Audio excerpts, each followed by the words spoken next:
Bismillahirrahmanirrahim. Pada malam hari ini kita akan ngaus lanjutan kitab Qurratul Uyun halaman 57. Tsumma qala wa fi ikhtiyarin yukrahu at-talaqu wa fi ittirarin yushra'u al-firaqu wa ba'dahu al-imsaku ya sahi wa in su'ila anha dhaka imsakun zukin. Ibnu Yamun berkata, katanya muallif kitab Qurratul Uyun, apa perkataannya Ibnu Yamun, yaitu pada dua bait berikut ini. Wa fi ikhtiyarin, dalam waktu ikhtiar, dalam kondisi ikhtiar. Ikhtiar ini bisa mau diselesaikan, mau dilanjutkan, itu namanya kondisi ikhtiar.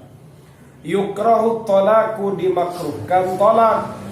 Wa fittirarin, tapi dalam keadaan darurat dibutuhkan, yusra'u, disyariatkan, al-firaku, perpisahan.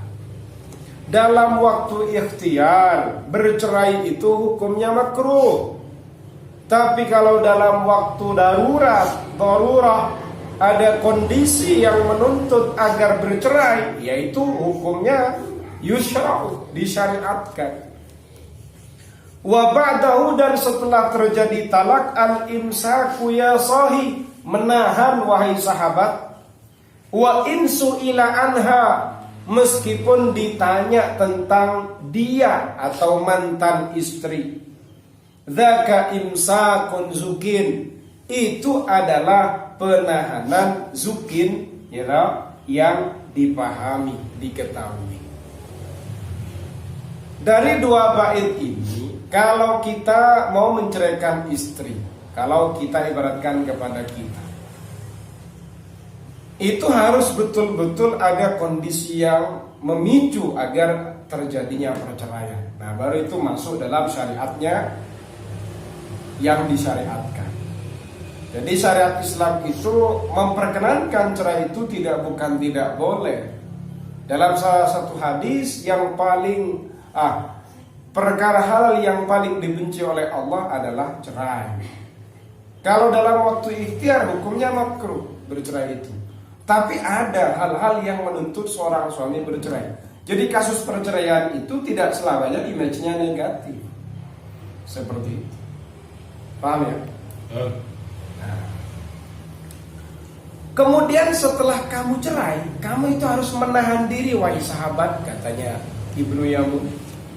Misalnya Rahmat bercerai dengan istrinya, sudah dicerai, ditalak sama Rahmat. Ditanya, "Man, gimana kabar mantan istrimu?"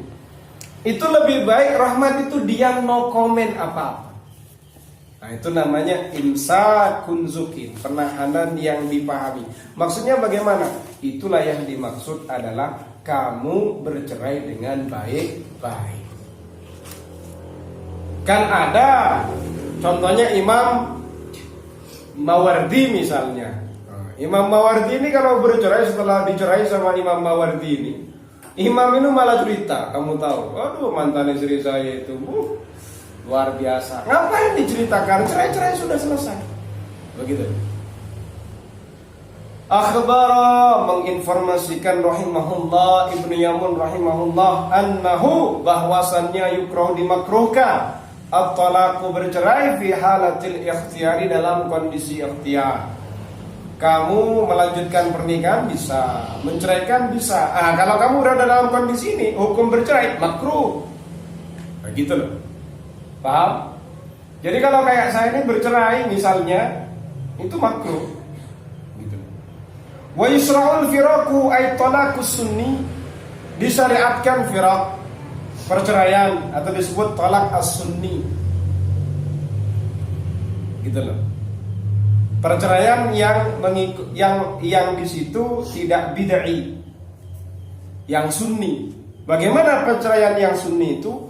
Wa huwa ayyakuna fi tuhrin lam yujami'ha fihi, yaitu dia berada dalam kesucian yang ia belum atau tidak menjima istrinya dalam kondisi itu. Fi halatil ittirari, dalam kondisi butuh, darurat untuk bercerai. Dan kamu ketika dia suci itu, istrinya sedang suci, kamu belum jima sama sekali, dan kamu menuntut kondisinya adalah bercerai. Nah, itu baru pas. Seperti itu. Lakinnahu abghadul mubahat ila Allah Ta'ala. Seperti itu. Lakinnahu abghadul mubahat ila Allah Ta'ala. Tapi bercerai itu paling bencinya perkara yang mubah menurut Allah Azza wa Jalla. Liqauli alaihi salatu wassalam, karena ada sabdanya Rasulullah sallallahu alaihi wasallam, abghadul halali ilallahi at-talaq. Paling bencinya perkara halal bagi Allah adalah at-talaq. Seperti itu. Tapi bukan berarti tolak itu dilarang. Wa huwa rahatun lil mutabaghidina. Bercerai itu juga menjadi relaksasi atau penentraman lil mutabaghidaini, bagi orang yang saling membenci. Lil mutabaghidaini itu kalau dua, kan seperti itu. Kalau orangnya banyak ya lil mutabaghidina. Jadi perceraian itu juga merupakan relaksasi, ketentraman bagi orang yang saling membenci. Sudah suaminya tidak suka sama istrinya tidak suka sama suaminya, sudah intinya sangat benci maksimal. Solusinya apa? Ya cerai. Begitu. Ilmu tabaghidha ini. Wa wa'dum minallahi bil ghina, bahkan juga ada janji dari Allah dengan kekayaan likullim minhuma, bagi salah satu dari pasangan suami istri. Ilmu tabaghidha ini tadi bifadlihi, dengan anugerahnya Allah. Liqauli ta'ala, karena ada firman-Nya Allah Ta'ala, wa iyyatafarraqa yughnillahu kullam min sa'ati. Seperti itu. Jika keduanya bercerai, ya kan, maka Allah Ta'ala akan mengayakan setiap satu dari keduanya. Seperti itu. Artinya masing-masing suami istri min sa'atihi, dari anugerahnya Allah.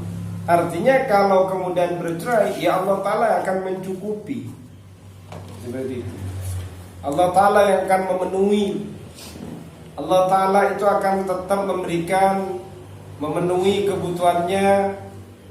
Itulah bentuk dari anugerahnya Allah, karunia-Nya Allah kepada masing-masing keduanya. Wa annahu in talaqaha, dan bahwasannya jika seorang suami mencerai istrinya, fala yata'arradu li dzikriha, maka ia tidak menunjukkan, tidak menampakkan untuk menyebut mantan istrinya tadi. Wa in su'ila anha, meskipun ditanya tentang mantan istri tadi. Jadi kalau kalian sudah menceraikan istri kalian, enggak usah cerita. Meskipun ditanya tentang dia, enggak usah, enggak penting itu. Qala fin nasiyah, dalam kitab An-Nasiyah ada keterangan, wala yutalliqha illa li dhararin yalhaquhu minha. Jangan, artinya tidak boleh seorang suami mencerai istrinya kecuali karena bahaya yang akan menimpa, melekat kepada suami, minha, dari sang istri. Kalau kayaknya kamu akan merasa terancam dari istrimu, sudah cerai saja. Tapi kalau kamu tidak ada sesuatu yang akan mengancam kamu, ya tidak usah bercerai. Kayak apa sesuatu yang mengancam, sesuatu yang membahayakanmu itu? Kasu'i khuluqiha, seperti buruknya perangainya istri. Wa adamu tawfiyatiha bihaqqihi, tidak memenuhinya sang istri bihaqqihi, dengan haknya suami. Seperti itu. Aw yalhaquha minhu, atau justru bahaya tadi akan menimpa istri, minhu, yang ditimbulkan dari suami. Kok istrinya akan semakin tragis, ya cerai. Solusinya berarti ay walam tasmah lahu fihi, walam tasmah, dan tidak memaafkan istri lahu, pada suami, fi, dalam hal itu. Jadi ternyata istri tadi, wah ini istri yang akan terkena bahaya tadi, dan istri juga tidak bisa mengampuni. Misalnya suaminya selingkuh, nah, itu kan tidak bisa diampuni kalau selingkuh. Kalau poligami beda nanti, kan seperti itu. Poligami dengan selingkuh itu beda, jangan salah paham. Fa in talaqaha fala yata'arradu li dzikriha wa in su'ila anha. Kemudian jika suami telah menceraikan istrinya, ya tidak usah menampakkan untuk menyebutnya meskipun ditanya tentang dia. Fadzalika ay adamu tatliqiha inda adami luhuqid darar min ahadihima lil akhar huwal imsaku bil ma'ruf. Tidak menceraikan istri ketika tidak ada hal yang akan membahayakan dari masing-masing atau dari salah satu pasangan suami istri, itulah yang dikenal dalam syariat Islam disebut al-imsaku bil ma'ruf, menahan dengan kebaikan. Begitu. Kenapa tidak boleh saya cerai? Kalau tidak ada pemicunya, tidak ada pemicu bahaya, ya itulah yang disebut al-imsak. Menahan bil ma'ruf dengan perbuatan baik. Kalau baik kenapa? Ya sudah, pegang saja, dijaga saja. Wa adamu ta'arrudi li dzikriha ba'da talaqiha huwa tasrihu bil ihsan. Kemudian tidak menampakkan untuk menyebut mantan istri setelah terjadi perceraian, setelah menceraikannya, huwa tasrihu bil ihsan. Itulah yang dimaksud dengan perceraian tapi dengan berbuat baik. Paham ya? Paham. Masa gak paham? Paham. Thumma qala, kemudian Ibnu Yamun berkata, ta'atuha tumna'u fil mahzuri kaman'iha min jaizin mahkurin. Taatnya istri itu tumna'u fil mahzur, kalau pada suatu yang dilarang oleh agama itu tercegah. Seorang istri tidak boleh patuh kepada suami jika suami memerintahkan istrinya untuk melaksanakan hal-hal yang dilarang oleh agama. Kaman iha min jaizin mahkurin, sebagaimana juga istri tercegah min jaizin mahkurin, yaitu dari hal-hal yang hukumnya boleh tapi terhina. Ini sesuatu yang tidak dilarang, Ustaz, oleh agama Islam, tapi saya terhina kalau saya melaksanakan perintah ini. Gimana hukumnya? Nah, kalau dalam konteks hal ini, hukumnya juga tercegah untuk taatnya istri kepada suami. Ini kitab ini alirannya Malikiyah, seperti itu. Qala fin Nasihah, dalam kitab An-Nasihah terdapat penjelasan wala yuti'uha fi muharramin muttafaqun alaih. Gitu? Kok wala yuti'uha ya? Kalau wala yuti'uha kan ini tidak sama jadinya dengan nazamnya. Seperti itu.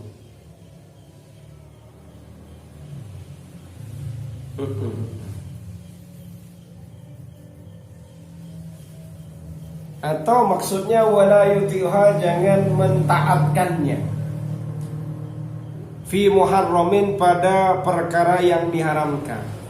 Muttafaqun alaih, maksudnya pada teks ini istri tidak boleh taat kepada suami terkait dengan hal-hal yang diharamkan oleh agama. Muttafaqun alaih itu sudah disepakati oleh ulama.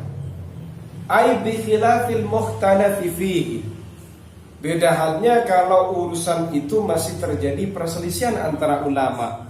Falahu zalika taqlidun liman la yara hurmatahu, maka ia boleh bertaklid kepada orang alim atau kepada ulama yang tidak berpandangan atas keharamannya. Ini ada yang mengatakan haram, ini ada yang mengatakan tidak haram. Ya sudah, ikut kepada ulama yang tidak mengharapkannya, tidak mengharamkannya, tidak melarangnya. Tapi dengan catatan, idza lam yu'addi dzalika ila tasahul, jika hal itu tidak mengakibatkan pada at-tasahul. Tasahul itu meremehkan, wa tatabbu'ir rukhas, dan mencari yang murah, meriah, yang mudah, yang penting enak. Selagi tidak akan mengakibatkan at-tasahul, meremehkan, membuat kemudahan mencari yang enak-enak, wa tatabbu'ir rukhas, dan meniti-meniti untuk mencari dispensasi, asalkan catatannya begitu, tidak menjadikan sampai pada kondisi yang at-tasahul atau tatabbu'ur rukhas. Wala yamna'uha min mubahin ghairi mustabsyi'in, ya tahu, tidak mencegahnya min mubahin ghairi mustabsyi'in, dari perkara mubah yang tidak baik.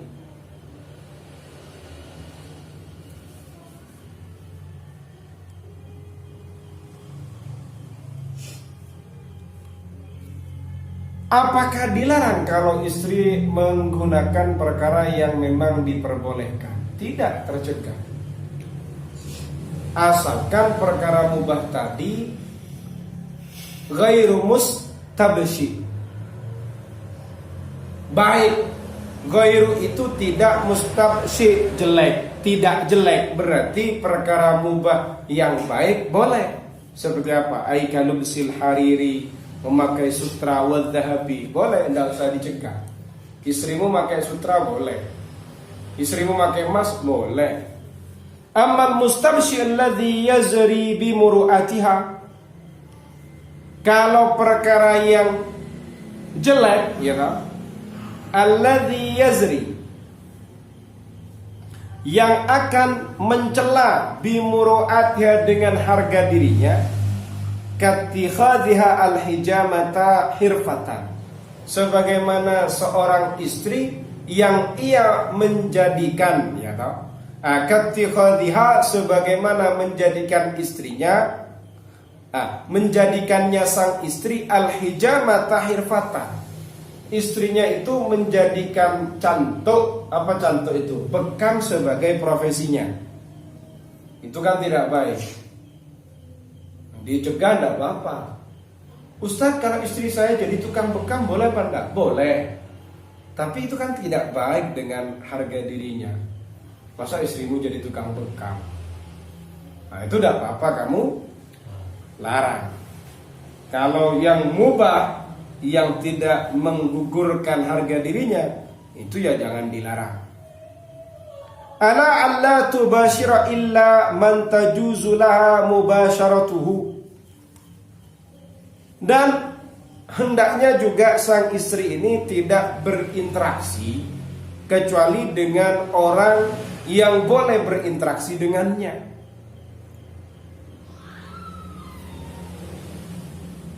Berinteraksi dengan Pak D-nya boleh, Pak D-nya boleh. Kalau ada istri berinteraksi dengan tetangga, nah itu kan haram interaksinya, kumpulnya haram. Itu ya suami itu punya hak. Kamu jangan kumpul dengan dia. Kenapa mas? Itu haram kamu kumpul dengan dia. Ya kumpul serawungan, mujalasah, mubasyarah, interaksi, komunikasi. Begitu. Paham ya? Tapi kalau orang itu jaiz, ya tidak boleh kamu larang, karena termasuk mahramnya misalnya. Kalau dia kumpul interaksi komunikasi dengan orang yang memang terlarang, bukan mahramnya, yo kamu harus mencegahnya. Jangan dengan dia deh. Jangan dengan dia, wahai istriku. Saya kan cuma ngobrol saja, meskipun ngobrol, karena kamu haram dengan dia. Itu satu. Yang kedua, saya juga cemburu. Loh, mas saja yang over cemburu. Ini bukan urusan over cemburu lah. Saya ngajinya di kitab gitu. Selesai. Paham ya? Wa hadha huwa muradun nazim biqaulihi kaman ia min jaizin mahkurin. sebagaimana mencegahnya minja izin mahkurin dari perkara yang boleh mahkurin tapi tercina. Hada ini huwa muradun nazim, adalah yang dikendaki penazim dengan statement yang berbunyi kaman iha minja izin mahkurin, sebagaimana tercegahnya istri minja izin mahkurin melakukan perkara yang boleh tapi terhina. Summa qala, lalu kemudian Ibnu Yamun berkata, wal ta'muranha sahibis salati, perintahlah olehmu ha istri sahih wahai sahabat bis salati, untuk salat, wa alim, dan ajarkan olehmu ad-dina, agama, wa ghasla dzati, dan membasuh memandikan tubuhnya. Ajari Rahmat caranya mandi, agama. Loh, kalau suaminya ndak ngaji gimana, Mak? Padahal katanya di sini, Mak, perintah istrimu wahai sahabat, katanya Syekh Ibnu Yamun tadi, perintah istrimu itu melaksanakan sholat. Satu. Yang kedua, ajari dia tentang agama. Kira-kira kalau suaminya ndak ngaji gimana, Rahmat? Bisa ngajari? Ndak bisa. Kayaknya kalau ada santri perempuan daripada bingung cari suami, saya siapkan Rahmat ini untuk jadi suaminya, takut ada mahasiswi. Tapi nunggu Rahmat ini alim dulu, paling enggak mondok 5 tahun lah ya. Seperti itu, bahaya itu. Ini Mat, kemudian wa ghasla dzati, dan ajarkan terkait dengan membasuh tubuhnya. Kadang ada juga perempuan yang jorok tidak mandi, Mat. Ajari cara bagaimana bak mandi tidak terkena sabun. Gimana bak mandi cuma segitu 1 meter persegi, ada sabun harus dikuras. Masa ini nggak tahu mandi tanpa harus memasukkan sabun ke dalam bak mandi? Lo kalau di ma'had gak lolos, gimana mau ngajak istrinya ini? Siapa ini pelakunya ini kan? Coba. Imam. Jadi kalau mandi itu jangan sampai air busa sabunnya masuk ke sana. Kasihan orang-orang yang wudhu di sana. Begitu. Loh, kalau ustadznya wudhu di sana gimana? Kan itu tidak mensucikan, jadinya suci tapi tidak mensucikan. Kan begitu. Seperti masa harus diajari yang kayak gini ini kan? Qala fil madkhal wallahu a'lam bissawab. Nakhtatim bil hamdalah. Alhamdulillahi rabbil alamin.